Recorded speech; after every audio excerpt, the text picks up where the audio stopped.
നമ്മൾ നേരത്തെ ഇടവേളയ്ക്ക് മുൻപ് സൂചിപ്പിച്ച വാർത്തയിലേക്ക് കടക്കുന്നു. മണ്ണുത്തി വടക്കഞ്ചേരി ദേശീയപാതയിൽ അപകടങ്ങൾ തുടർക്കഥയാകുന്നു. അശാസ്ത്രീയമായ നിർമ്മാണ പ്രവർത്തനങ്ങളും മുന്നറിയിപ്പ് ബോർഡുകളോ വഴിവിളക്കുകളോ ഇല്ലാത്തതുമാണ് അപകടങ്ങൾക്ക് വഴിവെക്കുന്നത്. റോഡ് മുറിച്ച് കടക്കുന്നവരാണ് ഏറെയും അപകടത്തിൽപ്പെടുന്നത്. 15 ദിവസത്തിനിടെ 10-ലേറെ അപകടങ്ങൾ ഈ മേഖലയിൽ ഉണ്ടായി.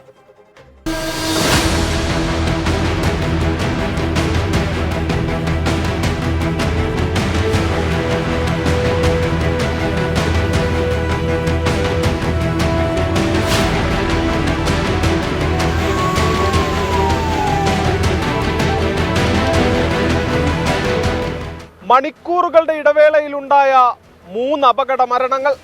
അക്ഷരാർത്ഥത്തിൽ വിറങ്ങലിച്ചു നിൽക്കുകയാണ് ഒരു നാട്. വീണ്ടും ചോര കൊണ്ട് കുതിരുകയാണ് മണ്ണുത്തി വടക്കഞ്ചേരി ദേശീയപാത.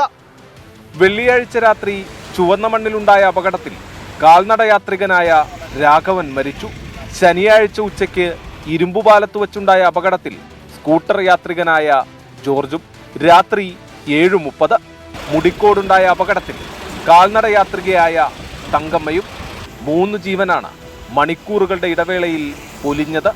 ഒരാഴ്ചക്കിടെ 10-ലേറെ വലിയ അപകടങ്ങളാണ് ദേശീയപാതയിൽ ഉണ്ടായത്.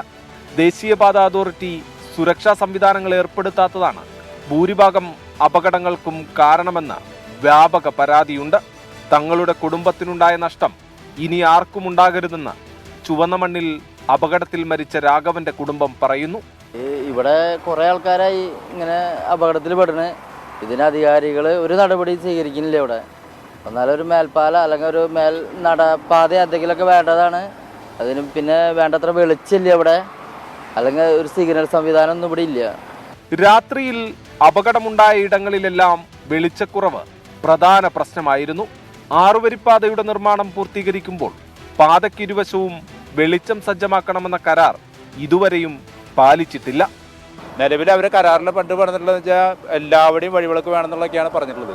പക്ഷേ ഒരു സ്ഥലത്തും കാണില്ല. ആ കൂടി ആ പട്ടിക്കാട് മാത്രമേ ഉള്ളൂ, വാണിയമ്പാറയും മാത്രമേ ഉള്ളൂ. വേറെ ഒരു സ്ഥലത്തും വഴിവിളക്കോ മറ്റുള്ള കാര്യങ്ങളൊന്നുമില്ല. അതിൻ്റെ ഒരു പോരായ്മയുണ്ട്. മിക്കവാറും അപകടങ്ങൾ നടക്കുന്ന ഈ രാത്രിയൊക്കെ ലേഡീസൊക്കെ ബസ് ഇറങ്ങി അങ്ങോട്ട് ക്രോസ് ചെയ്യുമ്പോൾ വഴിവിളക്കും ഇല്ല. പിന്നെ കുറേ പോരായ്മകളും റോഡിൻ്റെ പോരായ്മകളും ഉണ്ട്.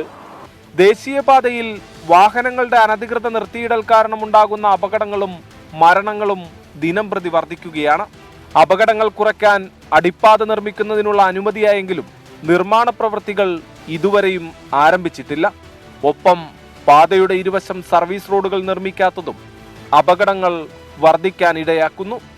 ശാസ്ത്രീയമായ പരിഹാര മാർഗങ്ങളിലൂടെ ഈ പാതയിലെ അപകടങ്ങൾ ഒഴിവാക്കിയേ തീരൂ. ഇനിയും ചോര കൊണ്ട് കലുഷിതമാക്കരുത് ഇവിടം. അടിയന്തര ഇടപെടൽ ഉണ്ടായേ തീരൂ. ക്യാമറാമാൻ ബിനേഷ് ബാബുരാജിനൊപ്പം സൂരജ് സജി, 24. പൊതുജനം കഴുതയല്ല സാർ.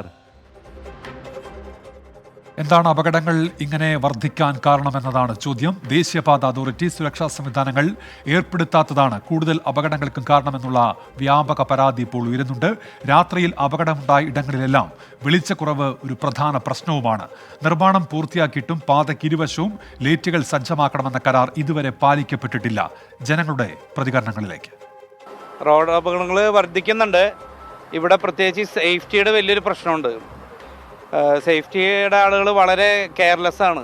ഒരു വണ്ടി തിരിച്ചു വിടുമ്പോൾ അതിന് എത്ര ഡിസ്റ്റൻസിൽ എത്ര സ്പീഡിൽ വരുന്ന വാഹനങ്ങൾ എത്ര മുമ്പ് അതിന് പ്രിക്കോഷൻസ് കൊടുക്കണം അതൊന്നും അവർക്ക് അറിയില്ലായിട്ടല്ല, അവർ വളരെ കെയർലെസ്സാണ്. കൊമ്പടയിൽ ഒരു പെൺകുട്ടീനെ വണ്ടി ഇടിച്ച് മരിച്ചു. ആ പെൺകുട്ടി മരിച്ചപ്പോൾ അതിന് സ്കൂളിന് മുമ്പിലേക്ക് അമ്മ കടത്തി വിടാൻ പോവുക, മനസ്സിലായ? അതിനകത്ത് അന്ന് കൗശികം വന്ന് പറഞ്ഞ് ഫ്ലൈ ഓവർ ഉണ്ടാക്കുന്നു. വാണിയമ്പാറ ഒരു തള്ളേനെ ഇനിയാന്ന് വണ്ടി ഇടിച്ച് കഴിഞ്ഞ ആഴ്ച വണ്ടി ഇടിച്ച് മരിച്ചു. ഇന്നലെ ഒരാളെ വണ്ടി ഇടിച്ച് മരിച്ചു. ഇവരെന്താ കലക്ടർമാരും ഇവരൊക്കെ എന്ന് പറഞ്ഞാൽ കൗശികൻ എന്ന് പറഞ്ഞ കലക്ടറെ ആദ്യം പിടിച്ചിട്ട് സസ്പെൻഡ് ചെയ്യണം. ഇവിടെ എത്ര ആൾക്കാരെ മരിക്കണേ, എത്ര ആൾക്കാരെ മരിച്ചപ്പോൾ എത്ര ആൾക്കാർക്ക് അപകടം പറ്റി. ഒരു സർവീസുള്ള മേൽപ്പാലമില്ല, ഒന്നുമില്ല. ഇവിടെ റോഡ് നിങ്ങൾ തുറന്നിട്ടേക്കുക. അടിപൊളിയായിട്ട് വണ്ടി വരണേ. 10, 100, 120, 200 മൈൽ സ്പീഡിലുള്ള വണ്ടി വരണേ. തൽക്കാലം എന്തെങ്കിലും ചെയ്യാൻ പറ്റുമെങ്കിൽ സർക്കാരിൻ്റെ ഭാഗത്ത് നിന്ന് ഇവിടെ ഒരു മേൽപ്പാലം പോലെ കയറി അപ്പുറത്തേക്ക് പാസ് ചെയ്യാവുന്ന സംവിധാനം ഉണ്ടാക്കി തരികയാണെങ്കിൽ ഇവിടുത്തെ ജനങ്ങൾക്ക് ഉപകാരമായി. ഒലിഞ്ഞു പോകുന്ന കുറേ ജീവൻ ഇനിയും നിലനിൽക്കാൻ വേണ്ടിയിട്ടായിട്ടുള്ള ഉപകാരപ്രദമായ എന്തെങ്കിലും നടപടികൾ സർക്കാരിൻ്റെ ഭാഗത്തുനിന്നുണ്ടെങ്കിൽ വളരെ ഉപകാരകരമായിരിക്കും.